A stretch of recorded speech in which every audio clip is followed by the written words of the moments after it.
Hello दोस्तों, आपका स्वागत है मेरे चैनल माइंड बाइट्स में। आज मैं आपके लिए लेके आया हूँ क्लास 11 फिज़िक्स का एक बहुत ही इम्पोर्टेंट टॉपिक जो कि है प्रोजेक्टाइल मोशन। प्रोजेक्टाइल मोशन क्या है? एक टू डायमेंशनल मोशन है। अब इसको समझने के लिए मैं पहले आपको एक एक्स वाई एक्सिस है, ठीक है। हमारा पार्टिकल है यहाँ पर, इसको मैंने u वेलोसिटी से एट एन एंगल थीटा पे इसको फेंका है। तो ये कुछ ऐसे जाएगा,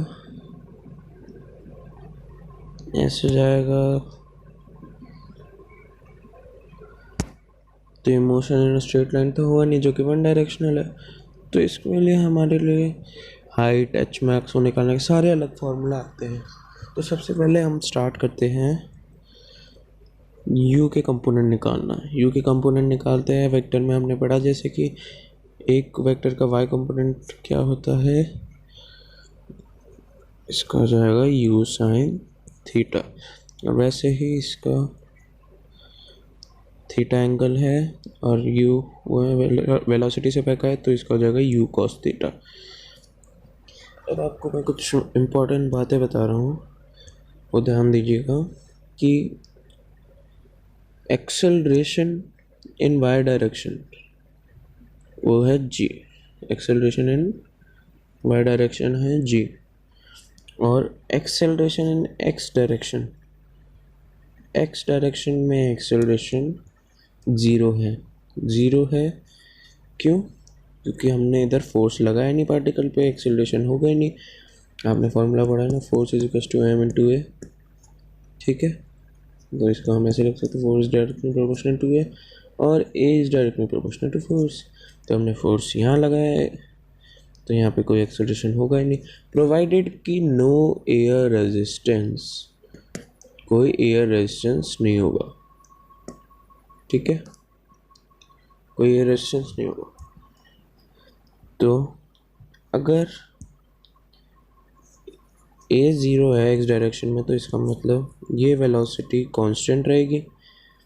तो अगर हम किसी भी पॉइंट पे, इस पाथ के किसी भी पॉइंट पे हॉरिजॉन्टल में वेलोसिटी निकालना चाहे, हॉरिजॉन्टल डायरेक्शन में वेलोसिटी निकालना चाहे, वो सारी एक सेम आएगी जो है u cos थीटा, ठीक है। तो मैं अभी क्लियर कर देता हूँ ये बात।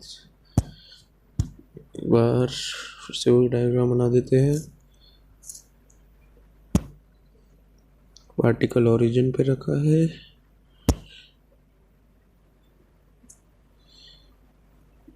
तो थोड़ा गलत हो जाएगा। u से फेंका है विद एन एंगल थीटा, कुछ ऐसे जाएगा, यहाँ पहुँचेगा। तो एज वी हमने पता चल गया है, ये u साइन थीटा है, ये u cos थीटा है, जो कि कांस्टेंट है, हर कांस्टेंट वेलोसिटी है। अब देखो, ये कोई मैक्सिमम हाइट अटेन करेगा जो कि ये होगी, ये इसको हम क्या बोलते हैं, एच मैक्स, इसको हम क्या बोलते हैं, एच मैक्स।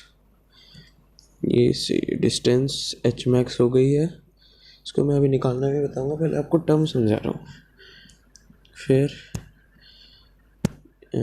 यहाँ से यहाँ हॉरिजॉन्टल डायरेक्शन में, मतलब एक्स एक्सिस के डायरेक्शन में जो पार्टिकल ने लेंथ कवर करी है, उसको हम क्या बोलते हैं, रेंज, और शॉर्ट में आर, ठीक है। और एक चीज़ और, ये जो एच मैक्स है और ये पार्टिकल की इनिशियल पोजीशन है, यहाँ से एच मैक्स पर पहुँचने में पार्टिकल को टाइम लगता है टी ए, जो कि है time of ascending. Similarly H max से फाइनल पोजीशन में पहुँचने में पार्टिकल को टाइम लगता है टी डी। तो टोटल टाइम कितना हो जाएगा, T A plus T D. अब हमें पता है time of ascending is always equals to time of descending, तो टी कितना हो जाएगा, 2t है। मैं इसको डिराइव करके दिखाऊंगा आपको। ये स्क्रीनशॉट खींचना है तो पॉज करके खींच लेना, मैंने क्लियर कर दिया है। अब हमें एक इक्वेशन पता थी टाइम की, जो कि थी यू वाई, फ्री फॉल में पड़ी होगी, यू वाई अपॉन जी। ठीक है, ये टोटल टाइम नहीं है, टाइम ऑफ असेंडिंग का होगा। तो यू वाई अपने पास निकाला था, अभी कंपोनेंट निकाला था ना, यू साइन थीटा अपॉन जी।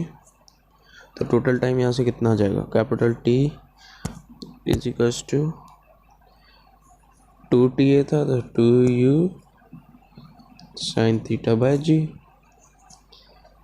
स्क्रीनशॉट खींच लो इसका या फिर याद रख लो पॉज करके। अब हमारे पास t आ गया है, और क्या बचा है, हमें निकालना t, एच मैक्स और r। हमारे क्या क्या हो गए, t हो गया। अब देखो एच मैक्स के लिए मैं एक बार डायग्राम फिर से बना रहा हूँ।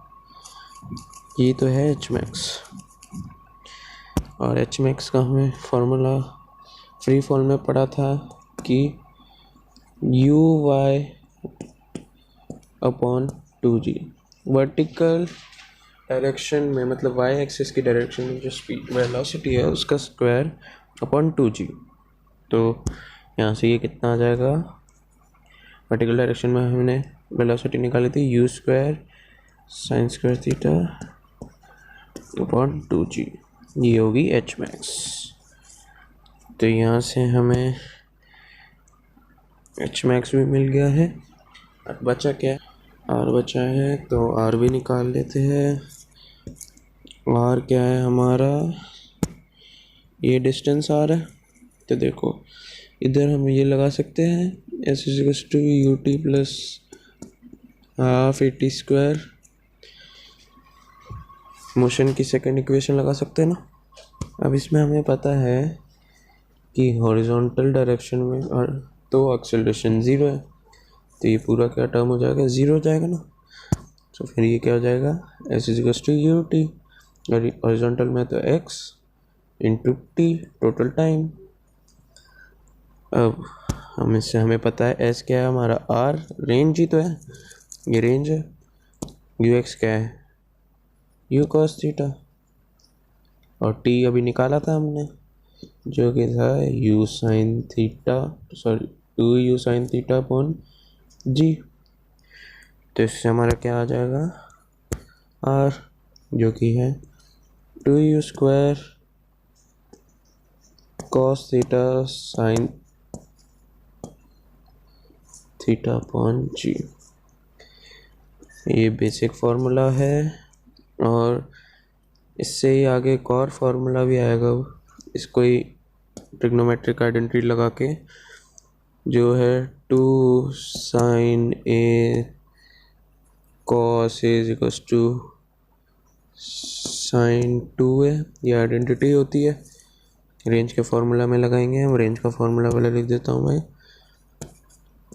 2u square sine theta cos theta upon g. इसमें अपन को दिख रहा है ना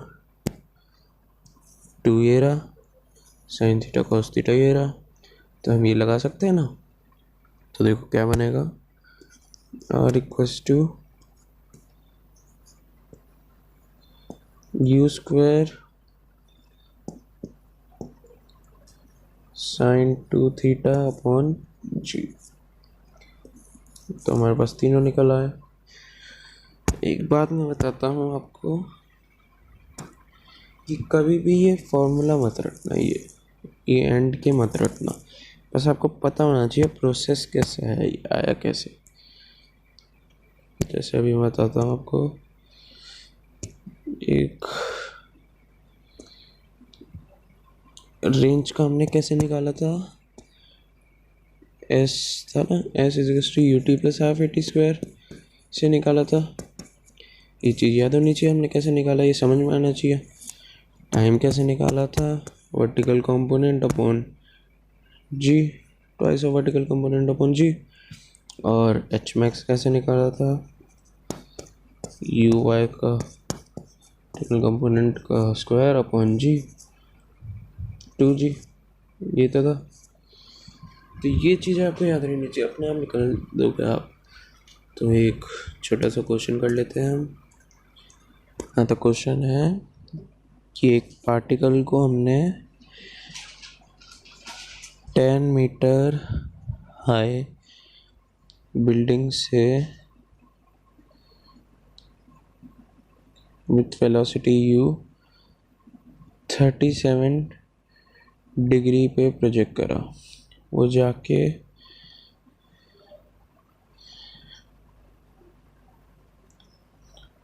दूसरी बिल्डिंग पे गिरा और टोटल टाइम उसका कितना हुआ, 4 सेकेंड। 4 सेकेंड लगा उसको टाइम। तो आपको बताना है इन दो बिल्डिंग्स के बीच की डिस्टेंस, किस वेलोसिटी से उसे फेंका गया था, और उसकी उसकी टोटल हाइट, मतलब मैक्सिमम हाइट कितनी थी। तो आपको 5 सेकेंड मिलते हैं ये सवाल सॉल्व करने के लिए। हाँ, तो दोस्तों आप ये वीडियो पॉज करके अभी आप कॉपी पेन लेके इनको सॉल्व कर लीजिए, क्योंकि इसमें आपको जो अभी मैंने पूरा पढ़ा है उसमें सारी चीज़ें आपको निकाल के सारे रिवाइज हो जाएगा इस क्वेश्चन से। तो ठीक है, चलो मैं सॉल्व करता हूँ, वरना आप पॉज करके अपने कॉपी में सॉल्व कर सकते हैं, फिर आंसर मैच कर सकते हैं, वरना नहीं निकल रहा था आप देख लिए। तो आगे अब देखते हैं हम डायग्राम बनाते हैं इसको। किसी u वेलोसिटी से फेंका है 37 डिग्री पे, 37 डिग्री पे, और यहाँ आया है। टोटल टाइम कितना लिया है इसने, 4 सेकेंड। 4 सेकेंड ही तो लिया, 4 सेकेंड। और अपन को ये ढूंढना है, तो t का फार्मूला क्या आता है, 2u साइन थीटा बाय जी। तो साइन थीटा कितना है अपने पास, 3/5। यू ढूंढ निकालना है 3/5, और जी कितना है 10 इजिकल्स टू 4 सेकेंड, 100/3 मीटर पर सेकेंड। ये हमने निकाल लिया है। और हमें पूछा है उन दो बिल्डिंग के बीच की डिस्टेंस क्या है, और वो दो बिल्डिंग सेम हाइट की है। तो अभी हम निकालते हैं, रेंज निकालना है। रेंज का फॉर्मूला क्या होता है, u square two sine theta cos theta upon g. तो यू स्क्वायर अभी ढूंढा है अपन ने, 100/3 into 100/3 sine theta 3/5 into cos theta 4/5, और जी कितना है 10। कैंसिल, 3 से 3 कैंसिल, 5 से 2 और 20। तो आंसर हमारा आ रहा है 320/3। ये आ गया मीटर, दोनों के बीच की डिस्टेंस। और अब हमसे चौथा क्या पूछा है, ये बिल्डिंग है, इन दोनों के बीच की डिस्टेंस क्या है, 320/3। कितनी टोटल हाइट में वो है, तो ये अपन को प्रोवाइडेड है 10 मीटर बिल्डिंग की हाइट।